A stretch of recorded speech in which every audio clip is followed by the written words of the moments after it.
Hello, my large worlds. Today is the top my favourite films of last year. 2016 has been a bit of a heck of a year, to be honest. Brilliant moments like Team GB's best Olympics ever in modern history. Some embarrassing moments like England losing to Iceland in the Euro 2016 held France. Some moments that are controversial like Brexit and Trump, depending on how you feel about them. Some moments that pretty much are definitely going to be in history books, like Leicester winning the Premier League against all odds, and some moments that maybe question human evolution, like the Emoji trailer and YouTube heroes. But without further ado, my favourite films of 2016. Number 10, Doctor Strange. Benedict Cumberbatch technically plays Stephen Strange, who technically is a doctor who pretty much has a severe injury, and pretty much goes halfway across the world and pretty much trips on LSD. Well, that's from explaining it, from when I remember watching it. Directed by Scott Derrickson, who did the first Sinister movie, The Exorcism, Emily Rose, and The Day the Earth Stood Still. Some brilliant effects, some great acting from Tilda Swinton and Benedict Cumberbatch, and a couple of names I probably can't pronounce. Some brilliant effects, like when in one scene, I'm not sure if it's a spoiler or not, but when he enters the dark dimension, or pretty much when the Ancient One, played by Tilda Swinton, shows him his potential, aka the moment when Marvel really tripped on balls on LSD. Yeah, brilliant effects, brilliant acting, and brilliant and very solid direction, and pretty much a magical addition for Marvel. And I'm more than pleased, since Doctor Strange is appearing in Thor Ragnarok and upcoming installments like Infinity Wars, that's coming out in 2018.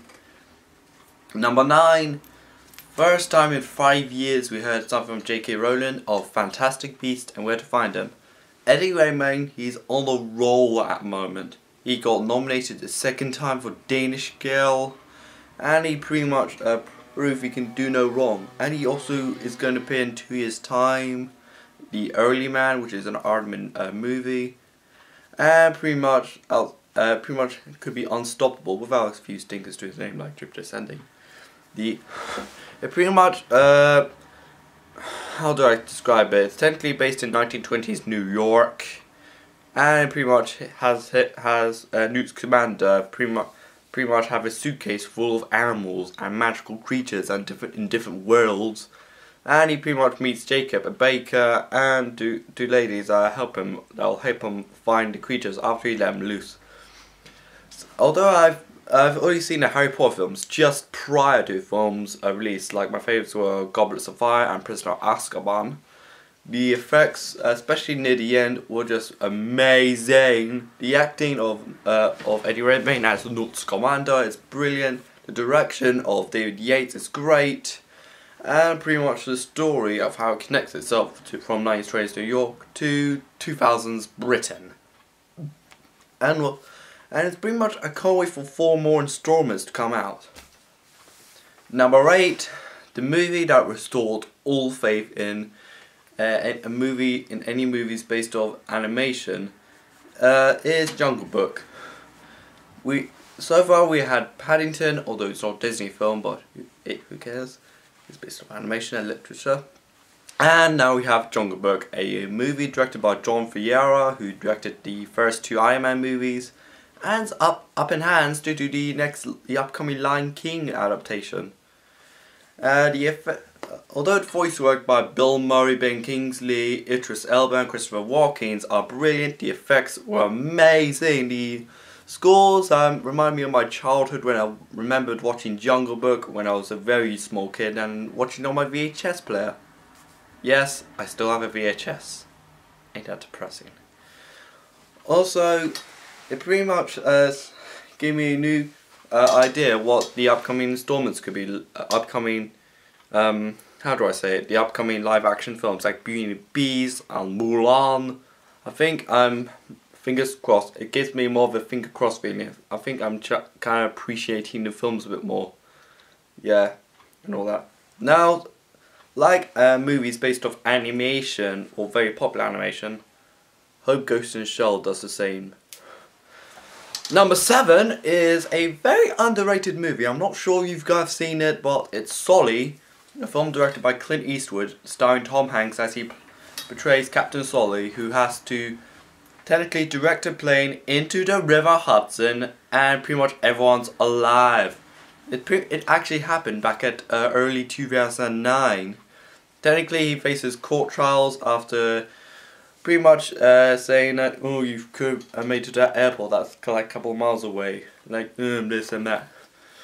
Technically, it's a more insider look of the pilot and how his family are coping in the almost tragic day, which turned out to be a miracle day, and also some effects I didn't expect to be really that. I mean, some pretty good effects, like the scene where they really crashed into water and his nightmares. Although I kind of feel it's a bit too short, but it's a great film. Number 6, you've all seen it coming, it's Finding Dory.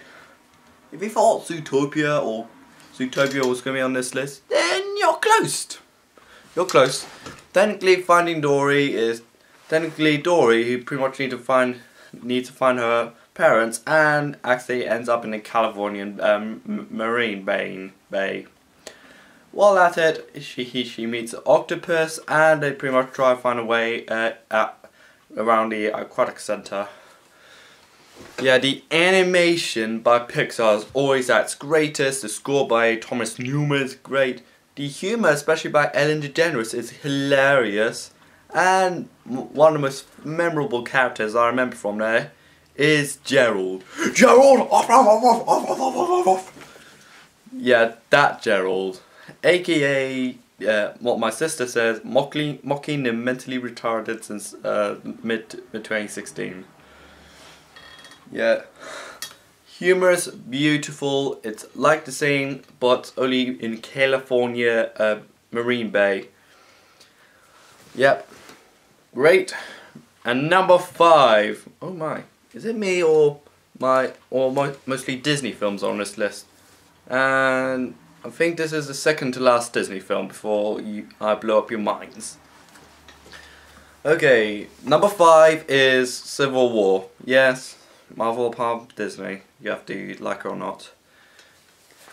After an explosive attack happened in Lagos in Nigeria, pretty much the Avengers get grounded, and they find themselves having been created a division that looks out for them in case they get into trouble. And of course, the Tony Stark and Chris Evans pretty much clash on different ideology, and they pretty much battle it out in the most epic airport scene since Aeroplane. Well, it's epically funny, so deal with it. Technically, I think the one shining spot of the film is Spider-Man, portrayed by Tom Holland, who pretty much stole the show. Like, what's up? Oh, thank you. Yeah, he's so likable, that character, especially coming from Queens, New York. And the upcoming movie that also stars Michael Keaton and Tom Holland himself, and that kid from Grand Budapest Hotel. And of course the effects, especially when Ant-Man turns huge, like massively huge, and it's pretty much more grounded realism when it doesn't focus on action. And also, I think it's probably one of my favourite Marvel films since Guardians of the Galaxy or Avengers. It's that good. And number 4, my last Disney film before you lose your minds, it's Star Wars Rogue One. Felicity Jones stars as Jane Erso, who pretty much is the father of the guy who kind of created the Death Star, and he pretty much finds himself with a crew and a rebellion. Pretty much finds himself within the crew of the rebellion, and pretty much tries to steal the plans for the Death Star. Technically, what happened just before episode 4, or yeah, it's technically episode 3.5. It's directed by Gareth Edwards, who directed the Godzilla movie with Bryan Cranston in it, and also the effects, particularly when the when pretty much Death Star sends its nuking level destruction, not the whole planet gets destroyed like instantly, just like technically just blows up slowly. And also the scenes are very emotional at the end and pretty much gives us more hope. And it's like Princess Leia, it's hope. It's giving us hope. The effects are brilliant, the location is amazing, the cinematography is great, and the acting of Felicity Jones is also brilliant, especially of Diego Luna, if I pronounce his name right, but okay. Number 3, Demi Giselle's La La Land. Technically a jazz musicianist with an aspiring actress, technically try to find a spot in Hollywood. It's technically a beautiful movie with beautiful dance scenes and a beautiful score and a beautiful song of City of Stars. And it's pretty much a brilliant performances by Emma Stone and Ryan Gosling. And great direction from Demi Giselle, who previously directed Whiplash. Of course, outside of its beautiful cinematography and brilliant acting and great direction, and it's pretty much more of a nod and an homage to the 1950s movies, technically films that came out. It's also more amazing when one user from MIDB said it was the best cinema experience he had since A New Hope. And New Hope said it came out when he was like 6 or 7. Well, I just read a review on MIDB. Although it pretty much won 7 Golden Globes, yes, 7 Golden Globes, record all time. And it pretty much may sweep the BAFTAs and the Oscars coming up. Number 2, Nocturnal Animals. Probably, definitely the most sinister film on this list. Nocturnal Animals has Amy Adams, who technically plays a museum runner who pretty much deals with erotic arts, and reads a novel from her ex-husband, which is a very violent, very grueling, and very depressing novel about a man who tries to find the people that raped and murdered his wife. Yes, very cheerful story it is.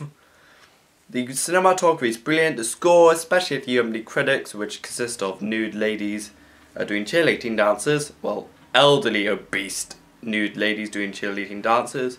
Beautiful score, great acting of Jake Gyllenhaal and Amy Adams, and a well-deserved Golden Globe for Aya Taylor-Johnson. And some bizarre suspenseful scenes that, like Alfred Hitchcocky and Satoshi Kon and that. Very suspenseful, very atmospheric, and very beautiful. And my favourite movie of the year had to go to Denis Villeneuve's Arrival, starring Amy Adams, Jeremy Renner, and Forest Whitaker. Technically, Amy Adams plays a university lecturer who pretty much finds out that alien ships have pretty much landed on 12 separate places around the world. And Jeremy Renner and Forest Whitaker tries to translate their language, otherwise it pretty much misleads the whole world, including China, who are planning to destroy them. Wow! The movie completely blew me away when I first saw it. It's like Avatar, Tale of Princess Guguya, Mad Max Fury Road, Force Awakens, and it's pretty much one of the few times I was in a cinema that I was like blown away, and I just wanted to watch it again, do a second seating. It was that beautiful. Denis Villeneuve, who previously directed Sicario, Enemy, Prisoners, and is directing the upcoming Blade Runner sequel, Blade Runner 2049. Yeah, the visual effects, although less than $50 million, it blew me away. The acting is amazing, the cinematography is beautiful, the score is mesmerizing. Just literally listen to the score. I think it's Hetta Prot B by Johan Johansson. It will blow you away. If you haven't seen this film, go and watch it. My rundown, my favourite films of the year: number 10, Doctor Strange; number 9, Fantastic Beasts and Where to Find Them; number 8, Jungle Book; 7, Sully; number 6, Finding Dory; 5, Captain America Civil War; 4, Star Wars Rogue One; 3, La La Land; 2, Nocturnal Animals; and number 1, Arrival. So, what are your favourite films of the year? Let me know in the comments, and I will respond. Bye!